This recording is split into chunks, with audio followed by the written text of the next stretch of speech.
Friends, welcome back to our channel Kalam Academy. आप सभी का कलाम एकेडमी में मैं स्वागत करता हूं। आज हम जानेंगे बेसिक अकाउंटिंग टर्म्स।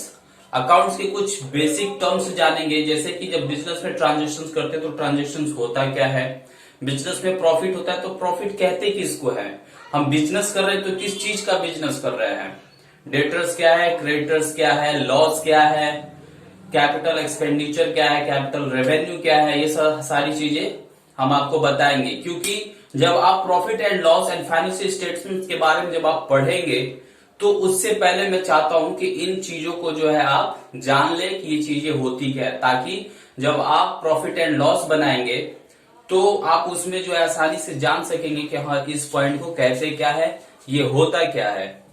तो आइए स्टार्ट करते हैं। Transactions, it means an event or a business activity which involves exchange of money or money worth between parties। तो ट्रांजेक्शन्स किसे कहते हैं? It is N events business activity which involve, जो हम बिजनेस जब करते हैं तो उस बिजनेस में क्या इन्वॉल्व होता है?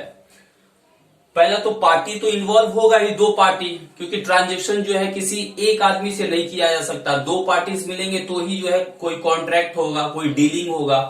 तो क्या है? Business activity which involve exchange of money. तो जब हम कोई भी प्रोडक्ट जब सेल करते हैं तो यानी हम प्रोडक्ट गुड्स सेल कर रहे हैं और हमारे पास क्या आ रहा है? मनी। तो exchange of money between parties. तो पार्टीज के बीच में हम क्या करते हैं? एक तरीके से एक्सचेंज करते हैं। सेल किया, पैसे आया, उसने क्या किया, उसके पास गुड्स आए, पैसे दिए। So this is called business activity which involves activity. और दूसरा हम देखते हैं गुड्स और सर्विस। तो हम जब बिजनेस करते हैं तो किस तरीके का बिजनेस कर रहे हैं, ये तो आप बताएंगे ही कि हाँ हम किस तरीके का बिजनेस कर रहे हैं। क्या आप गुड्स सोल्ड करते हैं, क्या आप जो है कोई मटेरियल बेच रहे हैं, या फिर आप सर्विस प्रोवाइड कराते हैं? तो जैसे कि मान लो मशीन, मेरे पास एक जो है पार्टिकुलर टाइप की मशीन है जो मैं मार्केट में सेल करता हूं, तो ये क्या हो गया? एक तरीके से गुड्स हो गया। बट सर्विस क्या है? आप मशीन सेल नहीं करते हैं, लेकिन अगर किसी बंदे का मशीन खराब हुआ है तो आप उसके पास ले जाते हैं कि भैया मेरा मशीन खराब हो गया, आप इसको रिपेयर कर दो। तो वो क्या है? एक तरीके से सर्विस आप दे रहे हैं। सो आइए देखते हैं। These are tangible article, tangible which can be seen and touch. तो जिसको हम देख सकते हैं और टच कर सकते हैं उसको क्या कहते हैं? Tangible. So these are tangible are commodity. तो सर्विस आर तो कमोडिटी या फिर गुड्स। तो कई बार क्या होता है कि सर्विस में हम कुछ मटेरियल भी अपना उसमें डालते हैं।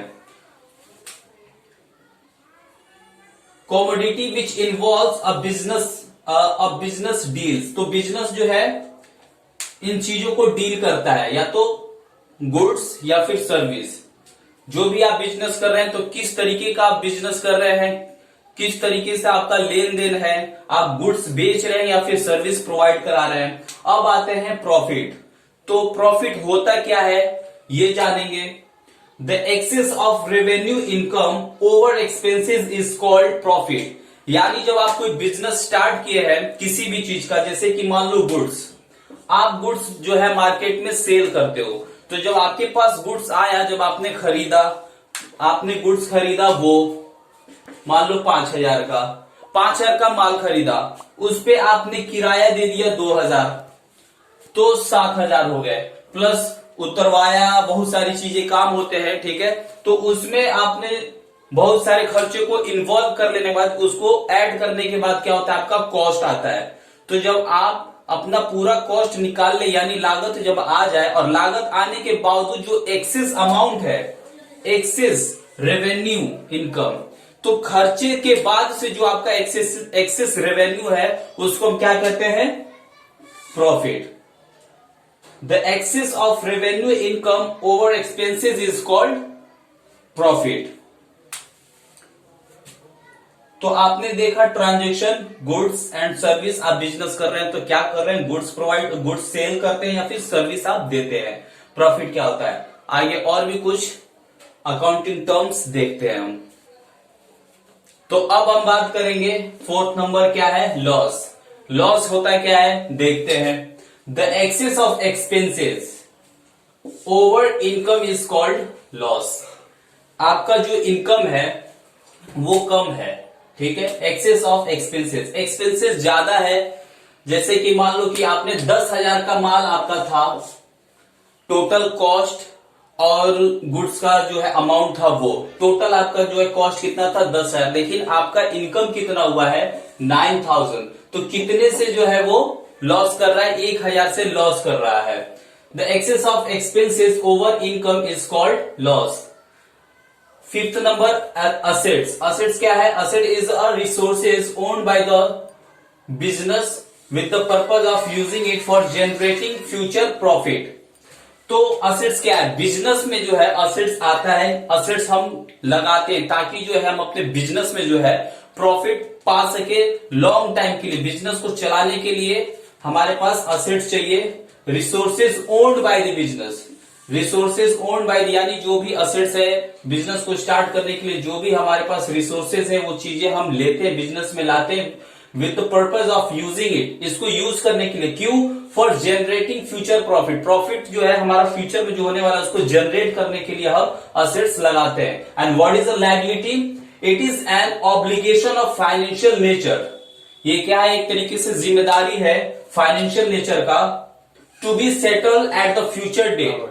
जब हमारे जो है बिजनेस में जब हमने उधार माल लिया लॉन्ग टर्म के लिए, या फिर आपने जो है लोन लिया है बैंक से, क्यों? बिजनेस स्टार्टअप करने के लिए। तो जब आपने बिजनेस स्टार्टअप किया तो लॉन्ग टर्म के लिए आपने जो है लोन लिया है, तो वो लोन क्या है? लायबिलिटी है आपकी, जो है ये ऑब्लिगेशन है टू रीपे द बैंक, ठीक है। बैंक को आप पे करेंगे कब? Settle at the future date. तो ये फ्यूचर डेट में हम इसको सेटल करते हैं। तो अब हम बात करेंगे इंटरनल लायबिलिटीज। इंटरनल लायबिलिटी होता क्या है? देखिए, these represents proprietor equity, all those amount which are entitled to the proprietor like capital, reserve, undistributed profit. Internal liabilities क्या होता है? जो बिजनेस को रन करता है, चलाता है, जो प्रोप्राइटर है या फिर जो बिजनेस का ऑनर है, तो बिजनेस जब स्टार्ट करता है तो कैपिटल लेकर के आता है बिजनेस में। तो बिजनेस की लायबिलिटी क्या है कि कैपिटल को जो है, जो कैपिटल इंट्रोड्यूस हुआ है वो बिजनेस के प्रोप्राइटर को रीपे करें।